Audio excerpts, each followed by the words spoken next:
안녕하세요. 김어준입니다.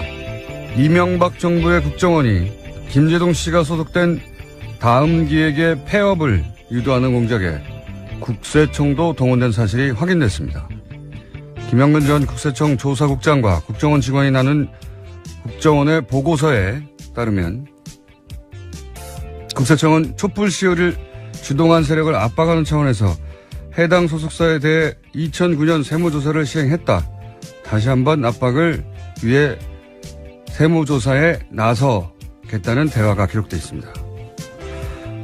국정원, 사이버, 사령부, 그리고 국세청이 직접 정치 공작에 개입된 것이 짐작이나 심증이 아니라 문건으로 입증이 된 겁니다. 국정원, 사이버, 사령부, 국세청이 동원된 마당에 검찰과 경찰, 기무사는 이명박 정부가 그냥 놔뒀을까요? 그럴 리가 있겠습니까? 이쯤 되면 이명박 정부는 그냥 깡패였던 겁니다. 이런 거 바로 잡자는 게 정치 보복이라면 정치 보복 100번쯤 해도 되겠습니다. 김어준 생각이었습니다.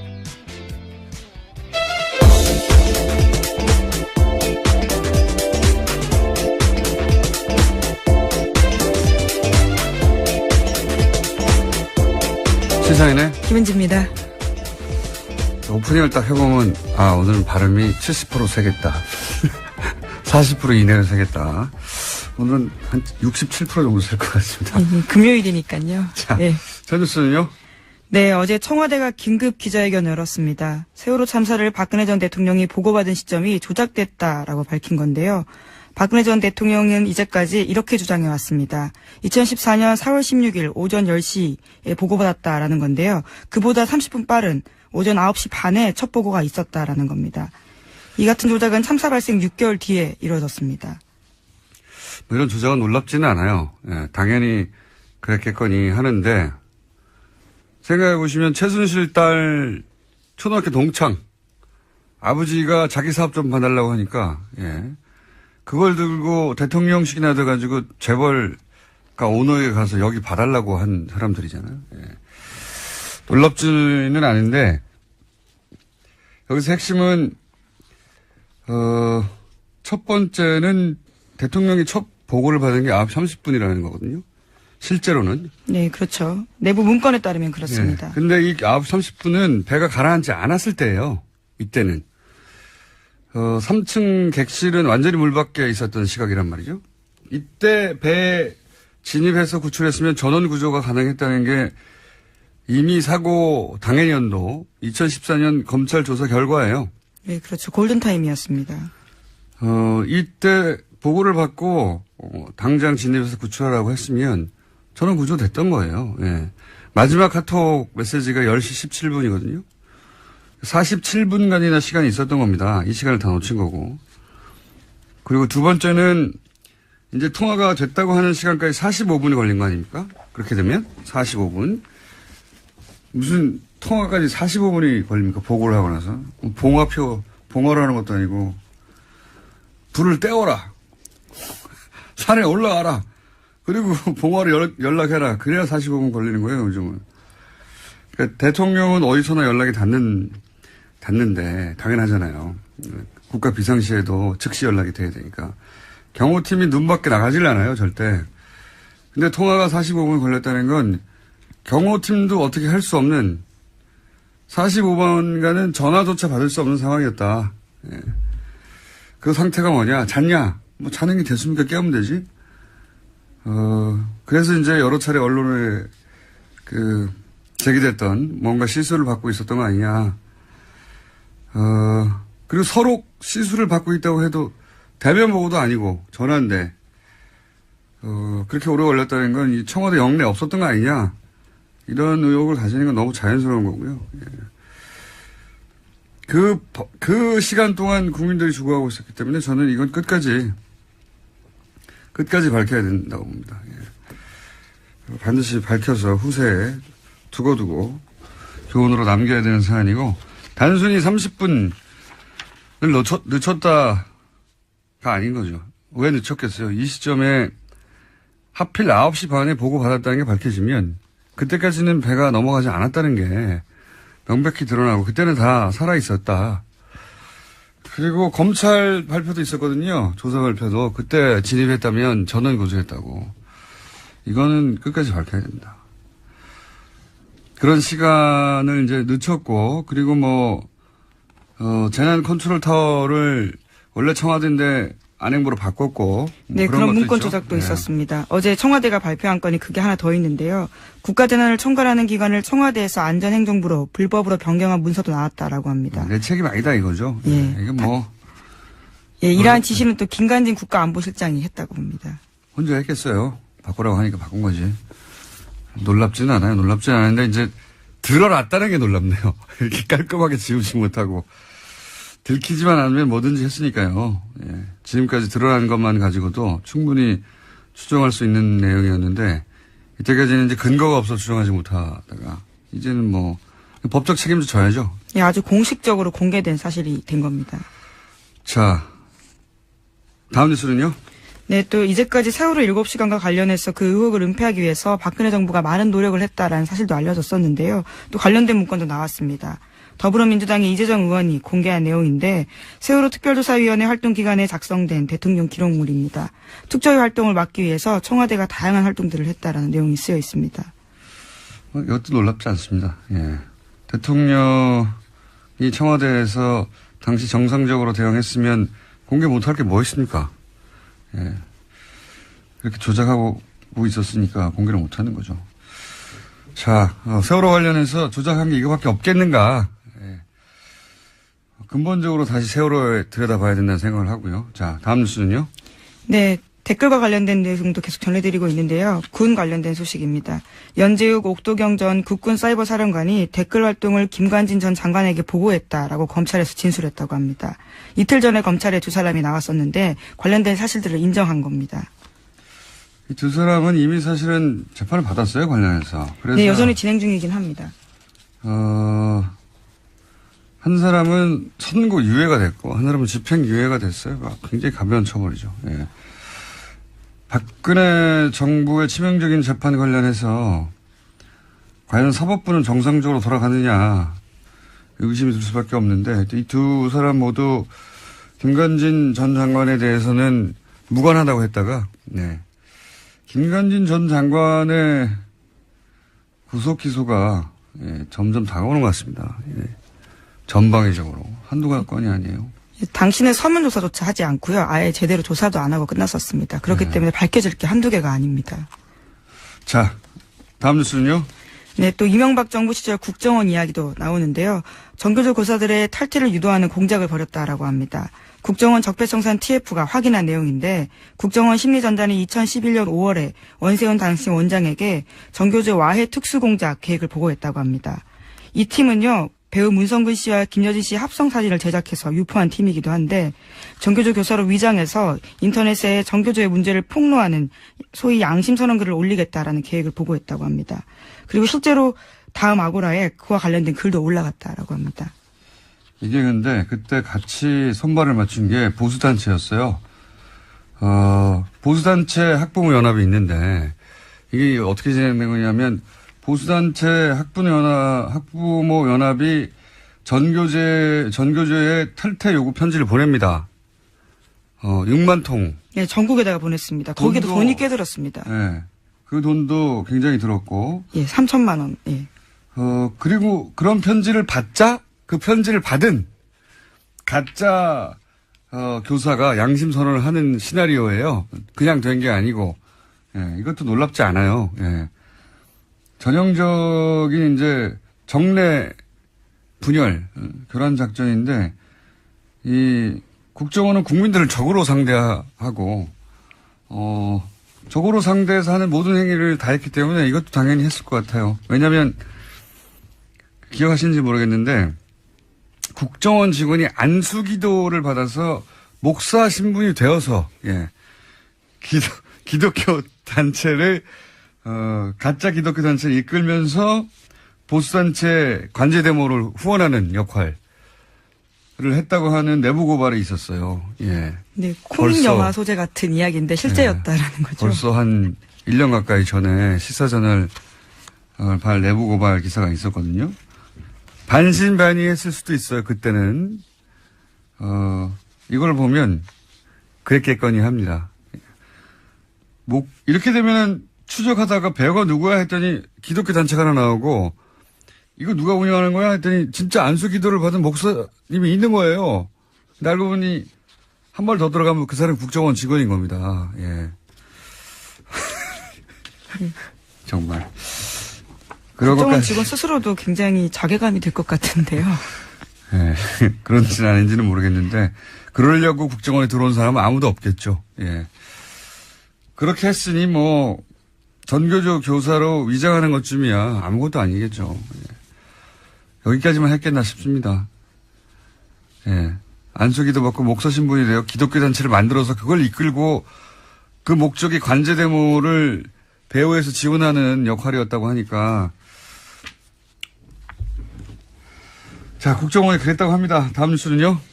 네. 시사인이 계속 연례조사하고 있습니다. 신뢰도라고 해서요. 언론, 사회, 정치 관련된 신뢰도 조사를 계속하는데 최근에 나온 신뢰도 조사에 따르면 가장 신뢰받는 방송 프로그램은 JTBC 뉴스룸이었습니다. 그런데 김어준의 뉴스공장의 선전도 눈에 띕니다. 그래요. 네, 6위를 차지했습니다. 다른 방송 프로그램들 순위를 좀 보면요. KBS의 뉴스 9시 뉴스가 2위를 했고요. 그리고 JTBC의 썰전이 3위를 했습니다. 그리고 SBS의 그것이 알고 싶다가 4위고요. 5위가 MBC 뉴스데스크. 바로 그 다음이 김어준의 뉴스공장입니다. 라디오로는 여기 처음 낀 것 같습니다. 네. 근데 제목을 잘못 썼어요. 제가 보기엔. 한국 언론사를 다시 쓴 손석희와 JTBC 뉴스룸이 아니고 물론 뭐 뉴스를 한 사람만 만드는 게 아니에요. 대단한 인력이 투입되는 종합물인데 근데 이제 그 인력이 그대로이고 그 자리에 손석희 사장이 없으면 저는 이 수치는 안 나온다고 봅니다. 네. 그래서 제목은 한국 언론사를 다시 쓴 손석희라고 해야 맞다고 저는 봅니다. 예. 손석희 사장 혼자 영향력이 나머지 언론인 다 합친 거 비슷하잖아요. 반칙이에요, 이건. 네, 신뢰도도 높고요. 게다가 또 뉴스룸도 굉장히 높게 나왔기 때문에 그렇게 제목이 뽑혔습니다. 네. 아니 그러니까 손석희 없는 뉴스룸이 똑같은 수치를 내겠느냐? 저는 아니라고 보기 때문에. 근데 이 조사를 이렇게 보면 10년 전 이명박 박근혜 정부 시작하기 전만 하더라도 KBS, MBC 각각 신뢰도가 1, 2였어요. 예, 1, 2위. 근데 지금은 KBS는 JTBC 절반도 안 되죠. 그리고 MBC는 가장 불신하는 매체. 네, 그렇습니다. 2위입니다, 2위. 예. 1위는 뭐 부동의 조선일보고요. 항상 조선일보였으니까.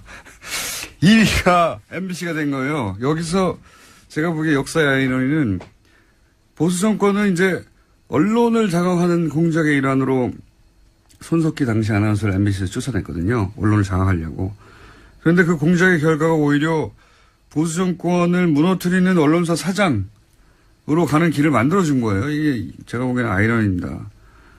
그리고 실제로는 MBC라고 하는 가장 신뢰받던 언론사 하나를 죽이는 결과. 예. 이 거대 MBC 거대 방송 MBC 뉴스 신뢰도가 이제는 뉴스공장하고 비슷해졌다는 거는 뉴스공장에 더 분발해야 될 것 같습니다. 뉴스공장의 대단함과 예, 또 한 가지는 공작이 일시적으로 성공할 수 있는 듯이 보여도 세상을 바꿀 수는 없는 겁니다. 결국은. 자, 뉴스공장에 스스로 박수를 보내고요. 네, 또 이게 주간식 설문이어서요.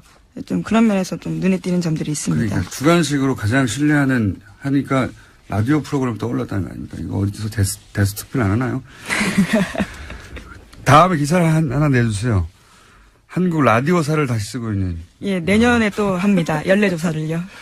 네, 그런 기사 하나 내주시고 하나 정도 더 할 시간이 있을 것 같습니다. 네, 미국이 유엔 산하기구인 유네스코에서 탈퇴하겠다고 발표했습니다.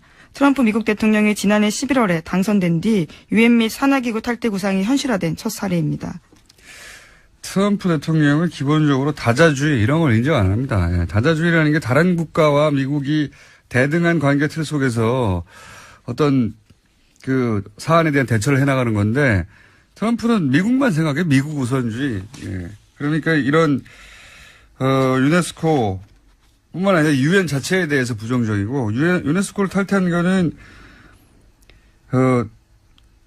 철저히 친이스라엘이거든요. 그 트럼프가. 그래서 트럼프가 취임하자마자 이스라엘에서 뭘 했냐면은 그 요르단 강 서쪽 그다음에 예루살렘 동쪽에다가 동예루살렘에다가 정착촌을 지었어요. 정착촌. 무슨 정착촌을 지었냐면 거기가 원래 팔레스타인 지역이거든요. 네. 그 지역에다가 이스라엘 사람들 들어가서 살라고 정부에서 정착촌을 오랫동안 안 하고 있었거든요. 이거를 왜냐하면 미국에서도 반대했기 때문에 네. 지금 유엔도 반대하거든요. 이거를. 왜냐하면 그렇게 되면 원래 그 약속했던 건 이국가 체제거든요. 이스라엘과 팔레스타인이 공존하는. 근데 팔레스타인 살던 지역에다가 이스라엘 사람들을 다 정착시켜버리면 이게 나중에는 해결이 안 되지 않습니까? 거기 살고 있으니까 주민들이. 그거를 유네스코, 그러니까 유엔이 반대했어요. 반대하는 건설을 중단하라는 결의안을 냈거든요. 네, 그 결의안에 채택된 것에 대한 항의 표시로서 탈퇴를 결정했다고 합니다. 그러니까요. 트럼프 대통령은 국제 평화에도 도움이 안 되고요. 예.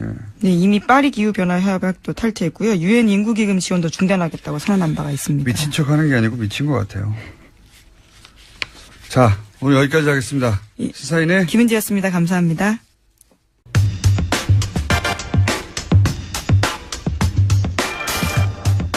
바른정당이 11월 13일 전당대회를 앞두고 분당 위기를 맞고 있는 것 같습니다. 바른정당 황영철 의원 연결해 사정 짚어보겠습니다. 안녕하세요, 의원님. 예, 공준영님 오랜만입니다. 네, 오랜만입니다. 반갑습니다. 네, 저도 반갑네요. 네. 의원님 우선 언론에서 그 의원님을 소위 통합파로 분류하고 있는데 이건 맞는 분류입니까? 네, 맞습니다. 네. 맞습니까? 지금 통합 노력을 하기 위해서 지금 같이 애쓰고 있습니다. 알겠습니다. 그리고 이제 통합파도 네.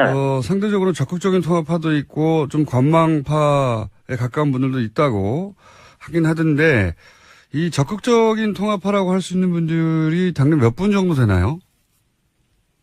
제가 지금 뭐 숫자를 구체적으로 말씀드리기는 좀 뭐하고요. 예. 어쨌든 우리 바른정당 내 삼선 의원인 저와 또 예. 김용태 의원, 예. 김영호 의원, 김영호 의원, 또 예. 이종구 의원님 이렇게 예. 네 사람이 자유한국당 삼선 의원과 이제 지금 꾸준한 만남을 계속 갖고 있고요. 그러다 네. 보니까 아무래도 통합에 더 적극적인 사람으로 이렇게 분류될 수 있죠. 그러면 김무성 의원도 적극적인 통합파 같으니까 최소한 5분 이상의 적극적인 통합파가 있는 거군요. 지금 현재로 봤을 때는 한 9명 정도는 그렇게 그래요? 봐야 될 것 같아요. 9명. 야. 예. 하태경 의원은 지난 수요일인가요? 화요일 날 저희 방송에 나와서 자강파가 되어서 통합파도 그 정도 나머지 분들이 상황에 따라 입장을 정할 뿐이라고 했는데 통합파는 대여섯 명이 아니라 한 8, 9 정도 된다고 보시는 거군요? 예, 그렇습니다. 저희가 지금 통합 논의와 관련돼서 서로 의견을 주고받고 있는 의원님이 하태경 의원님이 말씀하신 것보다는 많다. 근데 이런 뭐 숫자로 너무 구체적으로 드리는 건 좀 뭐해서 제가 알겠습니다. 자제는 하고 있는데요. 네. 최소 9분 이상, 최소. 그 정도로 생각하면 예. 되는 네, 거죠. 네. 그리고 지난 9일날 유승민 의원, 김무성 의원이 회동을 했는데 결과는 평행선이었다. 이렇게 보도했는데 이 보도는 맞는 겁니까? 예. 저희 김무성 대표님, 또 유승민 의원님과 저도 이렇게 만나서 이야기를 나눴었는데요. 예. 두 분 다 그런 말씀 하셨어요. 그래서 이제 추석 그렇군요. 이후에 만나서 말씀하셨는데, 뭐 입장 차이를 좁히거나 그러진 못하셨고요. 서로 상대방의, 자기의 이제 입장이라든지 이런 것들을 이야기하주로 하셨던 걸로 이렇게 말씀을 들었습니다. 알겠습니다. 어제 김무성 의원이 본인 입으로 이제 탈당 이야기까지 했으니 이제 탈당 혹은 뭐 분당 뭐라고 부르든 간에 돌이킬 수 없는 흐름인 것 같고 남은 거는 이제 인원 시기 이 정도인 것 같은데 먼저 시기는 언제쯤 될 거라고 보십니까? 저희 시기는 못 받고 있지는 않아요. 다만 일단 통합 논의가 급물살 탔으니까 이 통합 논의가 동력을 잃지 않고 결과물들을 만들어낼 수 있도록 우리가 최대한 노력하자라는 입장이고요. 저희는 뭐 가능하면 보수 진영의 대통합이라는 그런 명분을 걸었으니까 우리 바른정당과 자유한국당이 당대당 통합 논의를 통해서 온전하게 이제 분열되기 이전에 이런 당의 체제로 갔으면 좋겠다라는 입장을 지금 가지고 있어요. 이게 결론적으로 결과물로 나올 수 있을지는 잘 모르겠습니다만 일단 그렇게 하기 위해서 최선을 다해보고요. 그렇게 되지 않았을 경우에는 통합을 바라는 의원들이 독자적으로 또 이제 행동을 취할 수밖에 없는 상황이 오겠다 이런 생각도 합니다. 시기를 여쭤본 이유는 이제 김무성 의원은 전당대 전에 결행해야 한다 이런 말씀을 하셔서 통합화 의원들이 대략 그 정도를 데드라인으로 보고 있느냐 이런 질문인데요. 꼭 그렇게 되진 않는다 하더라도 1차적으로는 그러니까 그 전당대회가 갖는 그 시점이 갖는 의미는 전당대회를 치르고 있으면 당에 있는 당원이나 저희들은 또 현역 의원이니까 전당대회에 당연히 참여를 해야 될 것 아니겠습니까? 근데 그 전당대회를 참여하지 않는다는 것은 결국은 이제 당을 떠나겠다라거나 아니면 분당하겠다거나 뭐 이런 상황 속에서 참여를 안 하게 되는 것이죠. 그러니까 전당대회 이전에 우리가 어떻게 해야 될 건지에 대한 방향은 분명히 잡을 것인데 다만 뭐 탈당의 형태라든지 뭐 분당의 형태라든지 이런 형태가 결정적으로 이루어지는 시점은 아직 정확히 말씀드릴 수는 없다. 그리고 저희가 이 통합의 과정은 역시 또 자유한국당 내 혁신의 과정과도 밀접하게 닿아 있기 때문에 그런 여러 가지 상황들을 또 함께 좀 지켜보고 논의하면서 모든 것이 결정이 되지 않을까 이렇게 생각합니다. 근데 김무성 의원도 전당대회 전을 얘기하고 홍준표 대표도 전당대회 전을 얘기하는 걸 보면 네. 대략 이야기가 그렇게 된 거 아닙니까? 전당대회 왜냐하면 전당대회 참여해 놓고 그때 가서 또 탈당 분당하는 거는 더욱 명분이 없으니까. 네, 제가 지금 드린 말씀이 그거예요. 그러니까 전당대회에 참여하지 않은 않는다면 적어도 그거는 다른 길을 가겠다는 거를 분명하게 입장 표명을 하는 것이기 때문에 전당대회 이전에 어떤 방식이든 분명한 입장 정리는 될 것이라고 보고 있어요. 다만 여러 가지 또 이 통합의 과정 속에서 탈당의 시점, 명확한 그 결행의 시점이라든지 이런 부분들은 아직 결정이 된 바는 없다. 이런 말씀입니다. 전당대회가 중요한 변곡점이긴 한데 그 전에 네. 구체적으로 어떻게 할지까지는 아직 확정된 건 아니다. 예. 네네. 이 정도로 이해하면 되겠습니까? 그리고 네. 그럼 인원은 얼마나 될까요? 전당대회를 전후하여 아까 네. 지금 최소 9명 정도, 최소 9명은 적극적이다 하셨는데 자유한국당 쪽에서는 12명은 넘겨야 소위 이제 국회 네. 선진화법에 따라 당의 입지가 더 강화되고 법안 처리도 막을 수 있기 때문에 12명을 내심 바랄 텐데 그 정도는 됩니까? 될 거라고 보십니까? 저희는 지금 이 논의의 출발점에 서 있고요. 그리고 우리 바른정당 내 의원님들이 또 지금 여러분들을 또 고민하고 계신 의원님들도 계시기 때문에 현실적으로 몇 명까지다라고 구체적으로 말씀드릴 수는 없는 상황이에요. 다만 이 논의 과정 속에 의원님들이 더 포함이 될 수도 있고 또 아니면 또 생각이 달라서 더 줄어들 수도 있는 상황이 될 수도 있죠. 목표치가 어떻습니까? 목표치. 예. 그런 목표치를 두고 있지 않습니다. 뭐 우리 그 많지 않은 의원들인데 꼭 몇 명까지 하자. 그리고 몇 명이 유효한 숫자다. 이런 논의는 지금 의미가 없다고 생각하고요. 그럼 이건 어떻습니까? 제가 예? 이제 이런 질문을 자꾸 드리는 이유가 뭐냐면 숫자. 네네. 물론 뭐 정확하게 네. 모르시겠죠. 근데 제가 네네. 이런 질문을 드리는 이유가 홍준표 대표가 처음에는 이제 개별 입당 얘기하다가 이제 형식에 네. 구애받지 않겠다 하고 말을 바꾼 걸 보면 예. 이제 개별 입당은 아무래도 이제 모양이 잘 안 나고 하니 당대당의 통합 모양새를 김무성 대표도 원하는 것 같고요. 네. 근데 이제 지금 자강파들이 결사 반대하지 않습니까? 그분들이 네. 다수, 예를 들어서 절반 이하라 하더라도, 뭐, 대여섯 명밖에 안 된다 하더라도, 결사 반대하면 당대당의 모양은 안 나오는 거지 않습니까? 어떻게 네네. 당대당 혹은 그에 준하는 형태의 결합을 하겠다는 거지. 그림이 잘 안 그려졌어요. 어떻게 하겠다는 거죠? 일단, 바른정당이 전체가 다 함께, 자유한국당과 합쳐지는 사항이 아니라면, 그건 당대당 통합이라고 얘기하기는 어렵겠죠. 다만, 전체적으로 봤을 때, 어느 쪽으로 가는 의원들이 더 많은가는 대단히 중요한 의미를 둘 수 있을 것 같아요. 그런 의미에서, 최대한 그 많은 의원들이 다시 이 자유한국당과의 합당 문제에 참여하기를 바라는 것을 저는 희망하고 있다고 이렇게 보고 있고요. 그리고 홍준표 대표도 최근에 하여튼 많은 변화가 있으셨어요. 처음에 우리 바른정당에 대한 아주 혹독한 그 비판과 또 좀 여러 가지 안 좋은 표현들을 썼었는데 그래도 뭐 추석 연휴 동안 많은 분들과 대화도 나누신 것 같고 그런 걸 통해서 당대당 통합도 이렇게 전형적으로 제안하고 그래서 뭐 이 통합론에 굉장히 물꼬를 튼 역할을 저는 했다고 보고요. 그런 자유한국당 내의 기류의 변화라든지 이런 게 아무래도 우리 통합 분위기를 만드는 데 많은 도움이 되는 것 같습니다. 그리고 무엇보다 중요한 것은 자유한국당 내에 사실상 굉장히 이 친박과도 박근혜 대통령과의 관계를 단절하는 것이 쉬운 일은 아닐 텐데 그런 부분들이 조금씩 이제 가시화되고 성과물로 이제 나오고 이런 것들을 좀 보면서 그래도 좀 이런 부분들이 어떤 통합의 움직임들을 가속화시키고 있지 않은가 이렇게 생각합니다. 혹시 제가 아까 그 질문을 드린 이유는 뭐냐면 당대당 자강파가 반대하더라도 당대당에 준하는 모양새라도 갖추겠다고 이제 김성 대표가 얘기한 것이 혹시 이런 거 아니에요? 주호영 원내대표도 이제 통합하니까 대표적인. 네.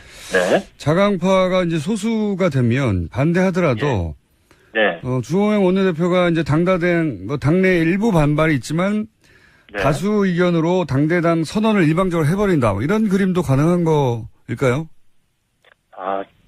저희들이 이 통합해 가는 과정 중에 너무 무리한 방법, 그리고 또 뭐 일방적인 방법, 이런 방법을 쓰려고 하지는 않을 겁니다. 그렇게 하지 않을 것이고요. 바른정당은 그래도 당으로 갖춰져 있기 때문에 바른정당 내에 의견을 수렴하고 또 의견을 어떤 결정해가는, 의사를 결정해가는 구조가 기본적으로 당원 당규에 있습니다. 그래서 그런 당원 당규를 넘어서는 그런 형태는 이루어지기가 어렵다고 보고요. 또 그렇게 해서는 저는 안 된다고 생각합니다. 다만, 지금 바른정당 내에서, 지금 통합에 참여하는 분들의, 우리 현역 의원들의 비중이 어느 정도가 통합에 참여하느냐는 대단히 좀 중요한 의미가 있다고 보고 있거든요. 그런 차원에서는, 더 많은 숫자의 의원이 통합에 참여할 경우에는, 오히려 바른정당의 중심이 통합으로 갔다 이렇게 얘기할 수는 있다고 보죠. 근데 이 질문을 이제 기본적인 사항은 제가 질문을 다 드렸고 이 질문은 하지 않을 수 없는데 뭐 저도 그렇고 다른 언론도 다들 똑같은 질문을 하게 될 텐데 지난번 뉴스공장 출연했을 때만 하더라도 자유한국당 없어졌으면 좋겠다고 하시지 않았습니까? 불과 2달 전입니다. 근데 2달 사이에 없어졌으면 하던 당이 다시 복귀할 만한 당이 갑자기 되어 있을 리는 없을 것 같은데요. 그렇지 않습니까? 저도 오늘 사실은 이 뉴스공장 출연 요청을 받으면서 공장장님이 무슨 얘기를 할까 생각을 많이 했는데 딱 그 얘기를 저한테 하실 것 같다는 생각을 했어요. 본인이 하신 얘기입니다. 제가 물어봤더니. 그러게, 저도 지난 대선 과정에서 동료 의원들이 자유한국당으로 갈 때 고민 끝에 이제 바른정당에 남아 있으면서 바른정당이 보수의 적자로서 성공하기를 진심으로 바라면서 이제 같이 왔었는데 결국은 바른정당에서 할 만큼은 한 것 같습니다. 할 만큼은 한 것 같은데, 더 이상의 보수의 적자로서 이 보수를 끌어모으는데 한계가 있을 수밖에 없다고 이런 판단이 들었고요. 그리고 솔직히 이건 인간적으로 우리 공장장님께 드리는 말씀입니다. 저는 또 지역에 많은 분들이 저와 고민하고 정치를 함께했던 분들이 계세요. 이분들이 이제 내년 지방선거를 앞두고 본인들의 거취와 관련된 문제, 또 지역의 여론과 관련된 문제를 저에게 많이 조언해주고 또 저의 갈 길을 같이 논의하고 있습니다. 근데 그런 논의 끝에 이제 자유한국당과의 합당 내지 이제 복당이라는 그런 입장을 정리하게 됐고요. 저는 아직 제가 이렇게 합당이 되더라도 해야 될 일은 참 많이 남아 있을 거라고 생각합니다. 많이 부딪힐 거라고 생각하고요. 그러나 최선을 다해볼 생각입니다. 지방선거를 준비해야 하고 지금 현재 바른정당으로는 그것이 어렵고 뭐 현실 정치인이 선거를 준비하는 것은 이제 죄가 아니죠. 그건 제가 이해가는 면이 있습니다. 근데 이제 선거라고 하는 정치적 현실도 중요한데 네. 그렇게들 탈당하고 나면 이제 남은 자강파는 뭐 몇 명이 될지 모르겠지만 어쨌든 소수 정당이 될 텐데 쪼그라들어서. 네. 그렇게 되면 정치적 의리도 굉장히 중요한 거 아닙니까? 그 의리가 개인적인 게 아니라 새로운 보수를 시작해보자. 이렇게 거대한 명분으로 뭉쳐서 같이 시작한 건데 그분들 다 추운 한겨울에 밖에 두고 다시 큰 당으로 돌아가시면 이거 의리를 저버린 거건 맞지 않습니까? 저는 그래서 이제 지금 이 시점에서 가장 바람직한 것은 당대당 통합을 통해서 예전에 새누리당의 형태, 우리 분당되기 이전의 형태까지 다시 복원이 됐으면 하는 바람을 솔직히 갖고 있고요.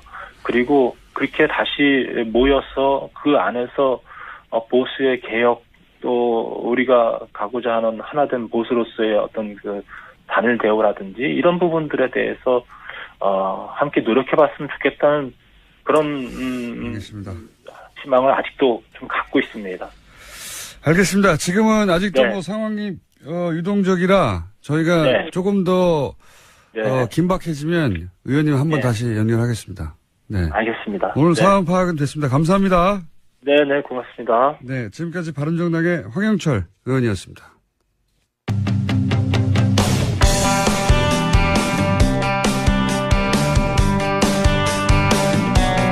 문재인 정부 첫 국감이 시작됐죠.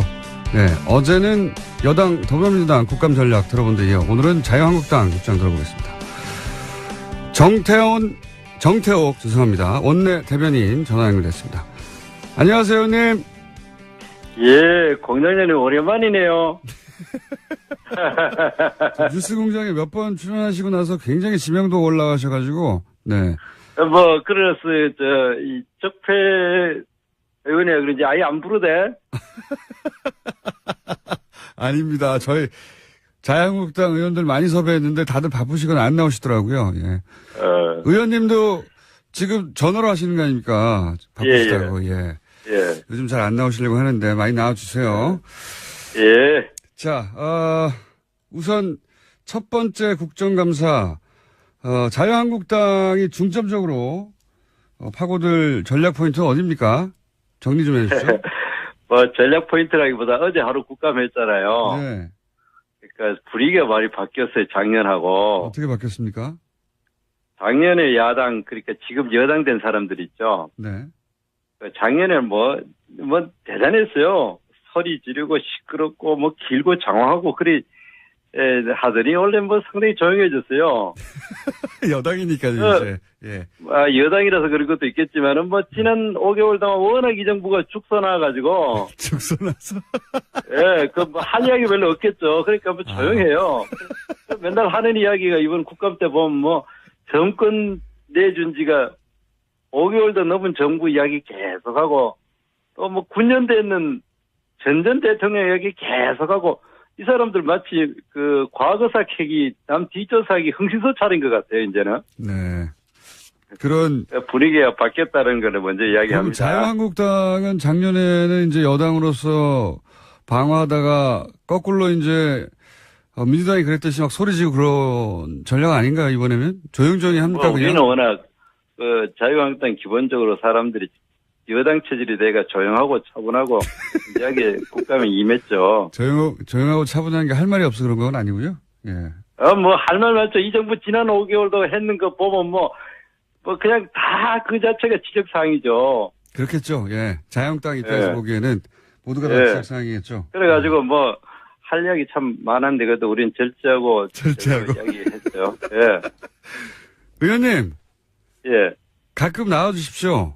예. 아유, 뭐 불러주세요. 저희가 모시려고 하는데 자유한국당이 워낙 잘 안 나오십니다. 자, 그러면은 예. 문재인 정부의 무능 중에서 특히 어떤 부분을 집중 공략하는 겁니까? 일단 가장 큰 것이 이 정부는 우리 국민들이 먹고 사는 문제, 민생, 일자리에 대해서 전혀 관심을 기울이지 않고 오로지 독선과 독주로 언론을 장악하려고 한다라든가, 그다음 과거 정부에 대한 정치 보복에 너무 매몰되어 있다. 그리고 또 대북 관계나 대외 관계에 있어가지고 제대로 대응하지 못하고 왔다 갔다 한다. 왔다 갔다 한다는 말 표준말로 하면은 우왕좌왕이고 경상도 사투리 하면 왔다리 갔다리 하는 거 아닙니까? 하루는 뭐 강력하게 북한을 제재한다 했다가 바로 그 다음날 잉크도 안 말랐고 목소리도 귀에 쟁쟁한데 바로 뭐 대화 협력한다. 이런 거를 네. 우리가 제대로 지적하자. 네. 그 지적하자는 것이 아니라 거기서 대안도 제시하고 그렇게 하자는 게 우리 입장입니다. 알겠습니다. 언론 장악을 시도한다고 하셨는데 언론 장악은 구체적으로 어떤 걸 두고 말씀하시는 겁니까? 그러니까 지금 뭐 여러 가지가 있는데 공영방송이나 민영방송에 대해서 정말 길들이기 하고 네. CEO들을 갈아치우기 위한 집요한 작전을 하고 있지 않습니까? 뭐 처음에 이 정부가 출범하자마자 5월 달에 EBS 사장 갈아치우고 그다음 방통위원 그분 이름 뭐죠? 그분을 뭐 이 차관으로 빼면서 빼가고 그다음 MBC 사장에 대해서 체포영장 발부하고 지금 KBS, MBC의 이사들 그냥 뭡니까 노동조합이나 학생들 동원하고 뭐 이래 해가지고 사퇴시키는 거 아닙니까? 노조를 동원했다고 하셨는데 그거는 잘못 마시면은 이제 노조로부터 고소고발 당할 것 같은데요. 노조를 정부가 동원한 게 아니라 노조가 견디다 못해 자발적으로 나온 거 아닌가요? 그래요? 예. 뭐 여러 가지 이제 판단이 있겠죠. 예. 그렇게 갑자기 불러주시네요. 또 쉽게. 그런데 그게 그 이야기 하는 겁니다. 그게 왜 그렇게 이야기하냐면은 민주당에서 발견된 언론 장악 문건에 그대로 있는 거예요. 거기에 보면은 이 사전에 뭐 여러 가지 정지 작업을 한다. 그 노조를 통해 가지고 공격하게 해가지고 물러나게 한다. 이런 게 정확히 나와 있어요. 그렇기 때문에 우리가 그렇게 이제 동원한다는 표현을 할 수밖에 없는 거죠. 그 민주당이 왜 그런 문구를 만듭니까? 그러면 노조가 누구의 지시를 받았다고 보십니까? 그 말 하시니까. 누구의 지시라기보다 전체적인 이 여권의 동향에 있어가지고 네. 순수 독자적인 움직임은 아니라고 저희들은 판단하는 거죠. 그러니까 순수 독자적인 움직임이 아니라고. 아니 저는 이걸 여쭤보려고 한 건 아닌데 예. 그쪽 얘기를 하시니까 노조가 이제 순수하게 독자적으로 판단하는 게 아니라 정부의 어떤 지시를 받거나 또 정부와 어떤 연결고리가 있다. 그래서 그렇게 한다고 이제 주장하셨으니까 어떡합니까? 방송을 이미 말씀하셨으니까. 예. 자, 또 딴 거 하죠. 알겠습니다. 자, 언론 장악은 그렇게 이해하고 계시고, 과거 정부에 너무 매달린다. 과거 정부 뭐 적폐청산이라고 하는데 이게 정치보복이다. 이런 말씀이신 거죠? 예. 거기에 덧붙일 말씀은 없으십니까, 혹시? 정말 이번 추석 때 많은 사람들 만나면요. 예. 국민들이 먹고 사는 문제에 좀 관심을 기울여 달라는 거예요. 네. 제대로. 지금 이 정부가 과거사 저렇게 뭐 뒷조사 이래 하는 거 정성에 반만 들이면은 네. 국민 먹고 사는 거 좀 잘할 거 아니냐. 대표적인 네네. 게 원전 문제예요. 원전 문제. 지금 우리 그 원전에 관해서는 우리가 일자리가 우리나라에 30만 개 있는데 어느 날 갑자기 공사 잘 되고 있던 신고리 오르크 공사 중단해가지고 그 사람들 다 그냥 할 일 없이 있잖아요. 그리고 또 외국에 원전 수출하려고 하던 거 다 못하게 만들어버리고 그다음에 우리 자유한국당이 대학생들한테 인기 별로 없는데 요즘 인기 일부에 있어요. 그게 어딘지 아십니까? 일부. 원자력 전공하는 학생들 예. 맨날 자유한국당 찾아와요. 이거 좀 자기들 살려달라고. 예. 왜 우리 멀쩡하게 밥 먹고 잘 사는 사람들 밥그릇 그렇게 정부가 뺐습니까? 일자리 만드는 그 정권 되겠다고 그렇게 이야기 안 하고 멀쩡하게 가만히 있는 공사 잘 하고 있던 거 중단해버리고 외국 수출 잘 되고 있는 거 못하게 만들어버리고 그다음에 있는 일자리 없애버리고 그러면서 일자리 만든다고 이야기하는 거 그게 무슨 일입니까? 그뿐만이 아니고 정부가 먹고 사는 문제 경제 성장에 대해서는 이 정부가 이야기하는 게 뭡니까? 소득주도 성장론이었지 않습니까? 네. 소득주도 소득주도 성장한다고 그 비정규직 정규직화 한다. 최저임금 인상한다. 해가 중소기업 다 어렵게 만들고 정부 돈으로 이리저리 산타클로스 같이 돈 막 그냥 수십조씩 나눠준다 그러다가 갑자기 며칠 전부터는 혁신주도 성장이라고 이름을 바꿔 나와요. 네. 혁신주도 성장하면 혁신주도 성장을 제대로 해야 되는데 내년도 예산을 원래 제출돼 있잖아요. 국회에. 네네. 제가 그거 찾아보면 혁신 관련 예산은 오히려 죄다 깎아놨어요. 그래 놔놓고 혁신주도 성장 말로만 하면 됩니까? 텔레비에 나와가지고 뭐 좋게 그냥 뭐 요즘 YTN 하고 뭐 완전 난리치지만요. 그 혁신 성장한다고 그렇게 한다고 혁신 성장이 됩니까? 예산 다 깎아버리고 이제까지 아주 준비도 안 돼 있고 그 담당 주무장관 아직 임명도 안 하고 있잖아요. 그래 이런 것에 대해서 좀 관심을 기울이라는 겁니다. 과거사 청산 그 적폐 청산하는 것도 물론 중요하죠. 그거는 검찰에 맡기고 정부는 국민 먹고 사는 문제 그런 데에 대해서 밥그릇 차지 말고 제대로 해라. 그게 우리 민심입니다. 알겠습니다. 예. 그러니까 이제 과거에 매달리지 말고 민생을 챙기라 이런 말씀이신데 어제 똑같은 이야기를 이제 어제 나온 여당 홍익표 의원님이 그렇게 주장하는데 예.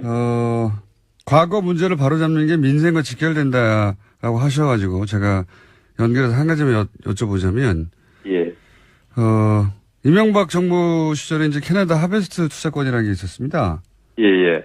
그 예가 나와서 이제 그걸 여쭤볼게요. 근데 네. 제가 이게 제가 정무위원회고 네. 그러니까 사실 제가 그 문제는 잘 몰라요. 그는 딴 분은 진짜 내가 대변인을 하면서도 그 문제에 대해서는 내가 별로 깊이 관여할 일도 없었고 알지는 못해가 지금 그 이야기라면 뭐 어제 질문사항에 그게 들어가 있더라고요. 근데 예, 내가 답변할 처지가 못 된다. 그게 뭐 우리가 궁색해서가 아니라 예. 그 내용 자체를 내가 잘 몰라요. 그러면 예. 그냥 쉽게 설명드리면 큰 투자를 하러 갔는데 근데 이제 갔더니 그 하베스트라는 회사가 갑자기 부실 회사 하나를 끼워서 팔려고 했어요. 그러자 당연히 석유공사 사장은 말도 안 된다고 거절하고 한국으로 돌아와서 공항에 내렸는데 공항에 내렸더니 이제 최경환 장관이 만나자고 해가지고 만나고 나서 이제 철수를 지시합니다. 사장이 1시간 만에. 그러니까 처음에 캐나다에서 철수를 지시하고 돌아왔는데 한국에 돌아오자마자 다시 협상하라고 지시를 합니다. 최경환 전 장관을 만나고 나서. 근데 그때 끼워 팔기 하는 회사가 1조짜리예요. 예. 아니 그거를 내한테 지금 설명할 필요가 없고요. 제 말은 한 가지 되게 자세한 내용을 여쭤보자는 게 아니라 그런데 왜 중요한 거는요. 이 자원 개발에 관한 거는 그 구체적인 상황은 모르겠고 자원 개발에 하는 많은 시간이 들고 그리고 실제로 엄청나게 여러 군데 투자해가지고 성공 확률이 굉장히 낮은 사업이에요. 그런데 그거를 맞습니다. 5년 정도 10년 돼가지고 이걸 갑자기 판단하는 문제가 바람직하지 않고. 그 자원 외교의 성공 실패가 아니라 제가 여쭤보고 싶은 거는 예. 그렇게 노하고 돌아온 사장이 최경환 장관을 만난 다음에 1시간 만에 1조짜리를 태도를 바꿉니다. 1시간 만에. 예. 즉흥적으로 했던 저는 그때 그 구체적인 정황이 어떤 이유가 있는지 그건 따져봐야 되겠죠. 그리고 거기에 대해서 잘 모르신다고요? 비리를 이야기할 게 아니라 만약 문제를 의혹을 제기할 게 아니라 비리가 있다면 수사를 하면 되죠. 수사를. 지금 이 정권은 정권을 갖고 있지 않습니까? 그러면 될 일이지. 그런 문제를 수사를 계속 해서 나온 내용이거든요. 의원님. 그러면 처벌하면 되죠. 다음 주에 한번 나와주세요. 예. 알겠습니다. 처벌해야죠 그러면은. 정태욱 안녕하세요. 김어준입니다. 이명박 정부의 국정원이 김재동 씨가 소속된 다음 기획의 폐업을 유도하는 공작에 국세청도 동원된 사실이 확인됐습니다. 김영근 전 국세청 조사국장과 국정원 직원이 나눈 국정원의 보고서에 따르면 국세청은 촛불 시위를 주동한 세력을 압박하는 차원에서 해당 소속사에 대해 2009년 세무조사를 시행했다. 다시 한번 압박을 위해 세무조사에 나서겠다는 대화가 기록되어 있습니다. 국정원 사이버 사령부 그리고 국세청이 직접 정치 공작에 개입된 것이 짐작이나 심증이 아니라 문건으로 입증이 된 겁니다. 국정원 사이버 사령부 국세청이 동원된 마당에 검찰과 경찰, 기무사는 이명박 정부가 그냥 놔뒀을까요? 그럴 리가 있겠습니까? 이쯤 되면 이명박 정부는 그냥 깡패였던 겁니다. 이런 거 바로 잡자는 게 정치 보복이라면 정치 보복 100번쯤 해도 되겠습니다. 김원준 생각이었습니다.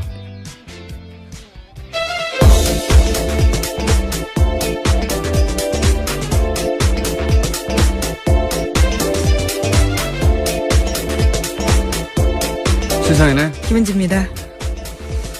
오프닝을 딱 해보면 오늘은 발음이 70% 세겠다. 40% 이내로 세겠다.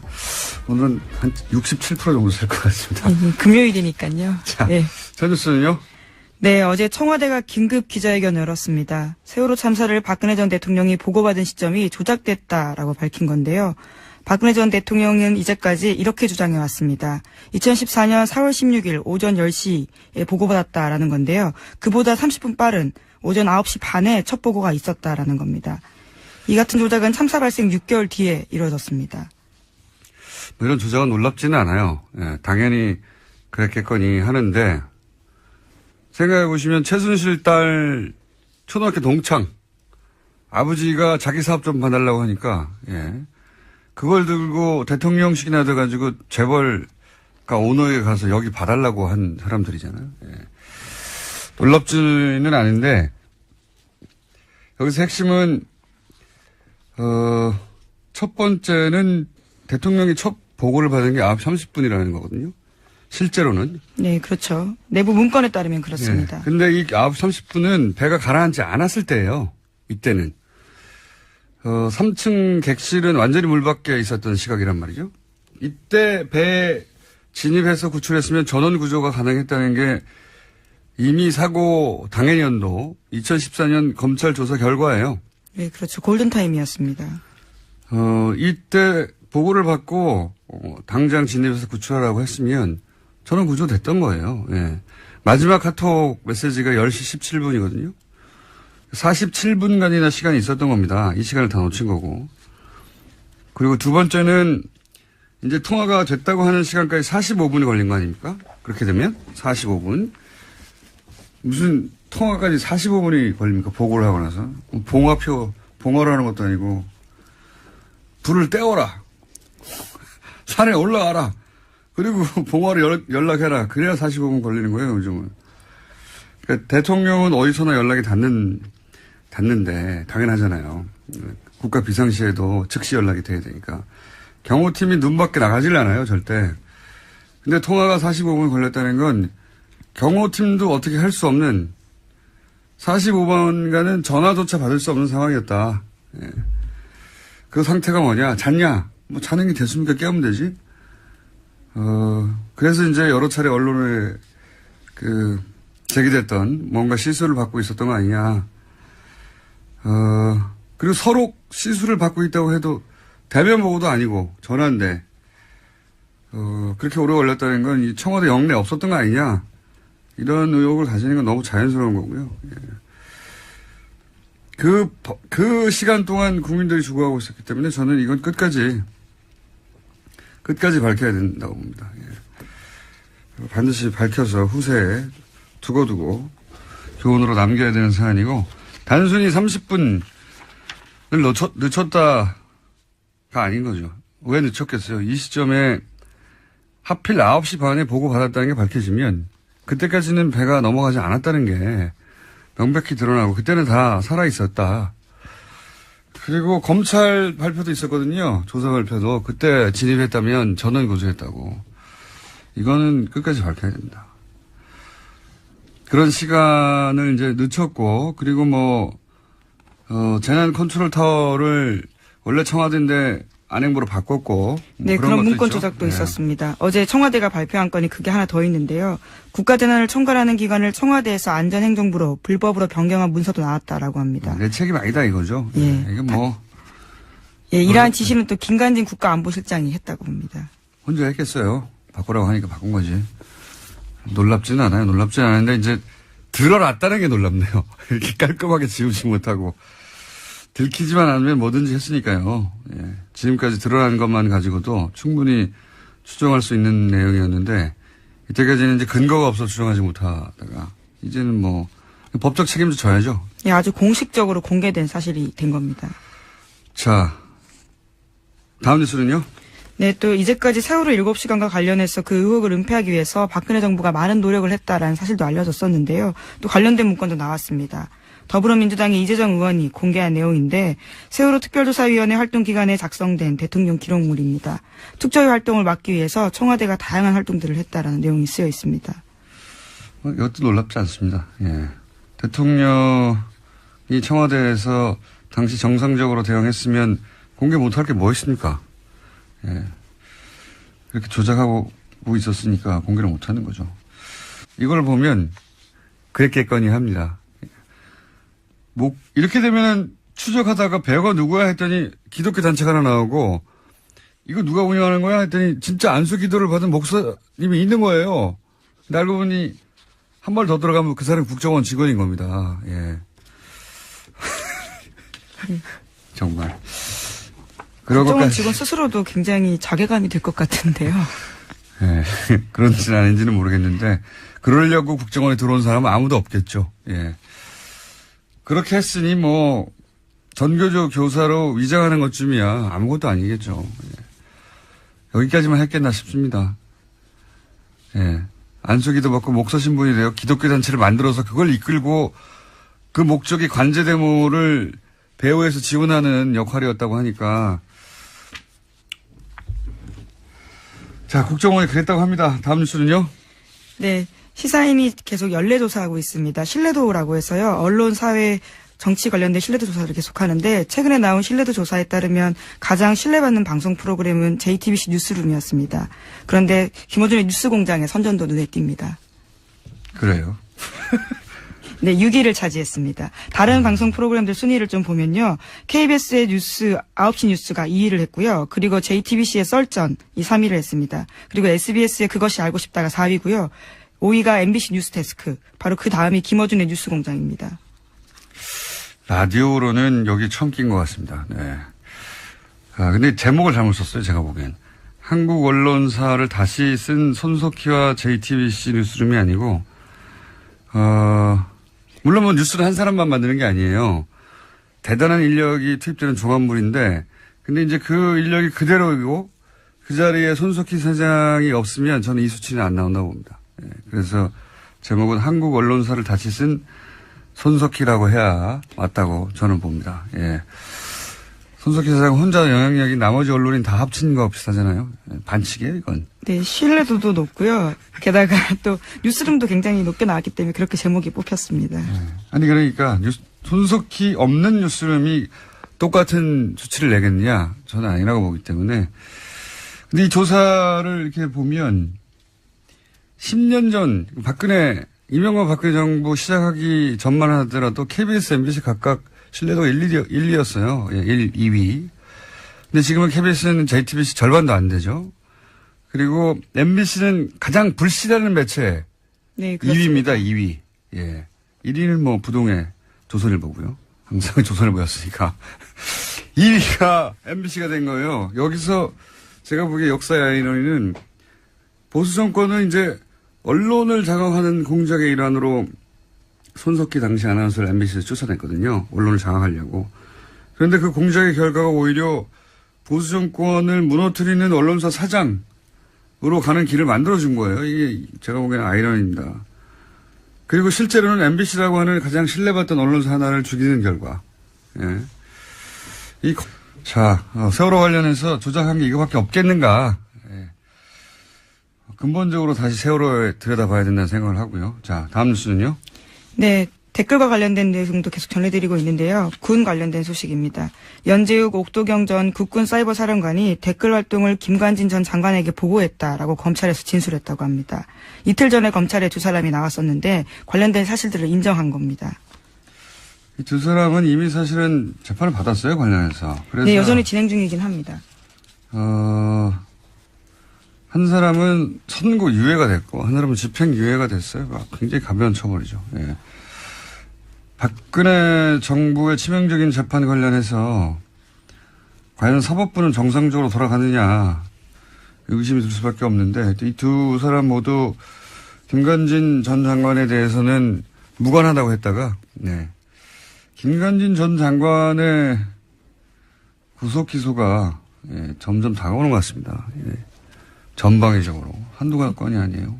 당신의 서면조사조차 하지 않고요. 아예 제대로 조사도 안 하고 끝났었습니다. 그렇기 네. 때문에 밝혀질 게 한두 개가 아닙니다. 자, 다음 뉴스는요. 네, 또 이명박 정부 시절 국정원 이야기도 나오는데요. 정교조 고사들의 탈퇴를 유도하는 공작을 벌였다라고 합니다.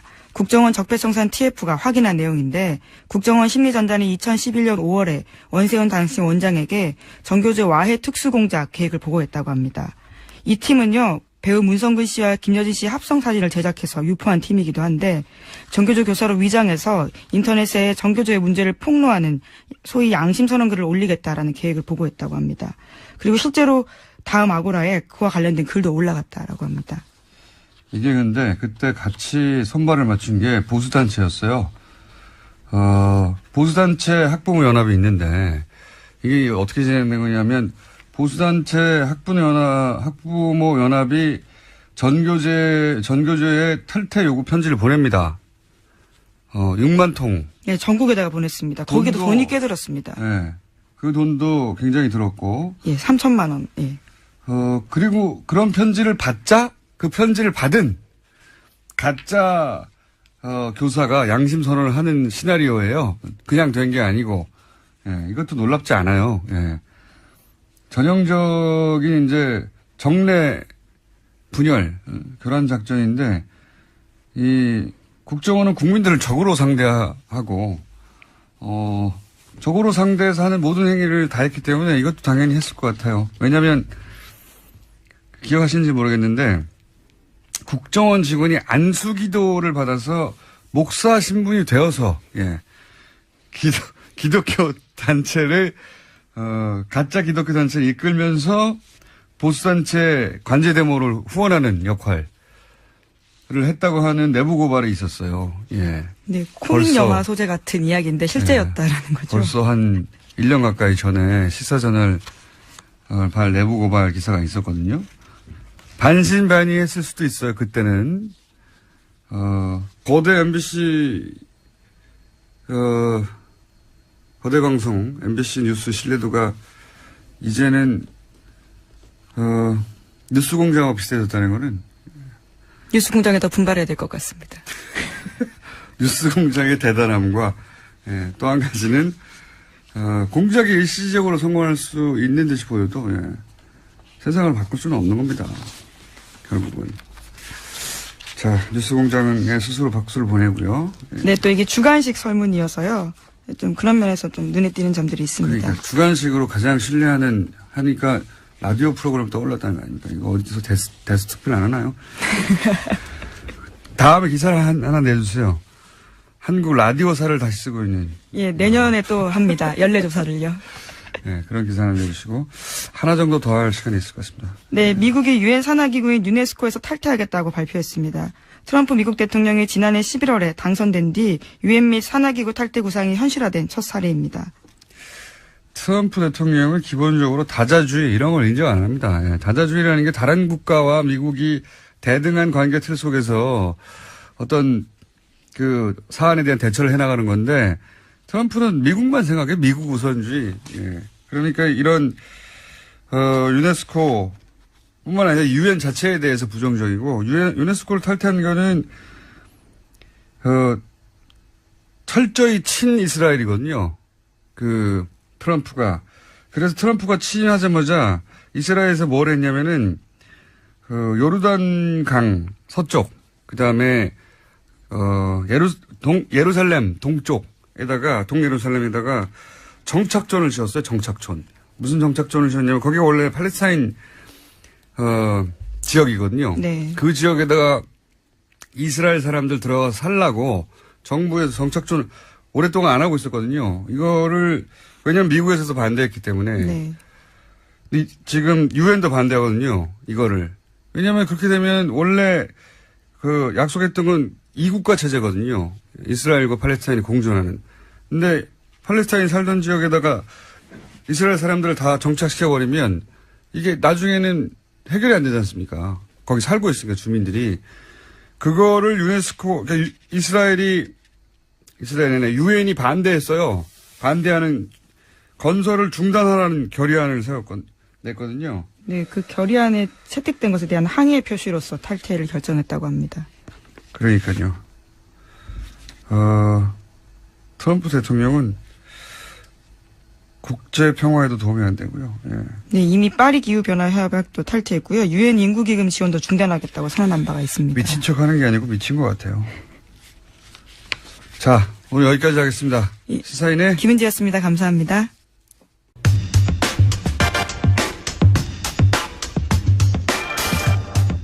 바른정당이 11월 13일 전당대회를 앞두고 분당 위기를 맞고 있는 것 같습니다.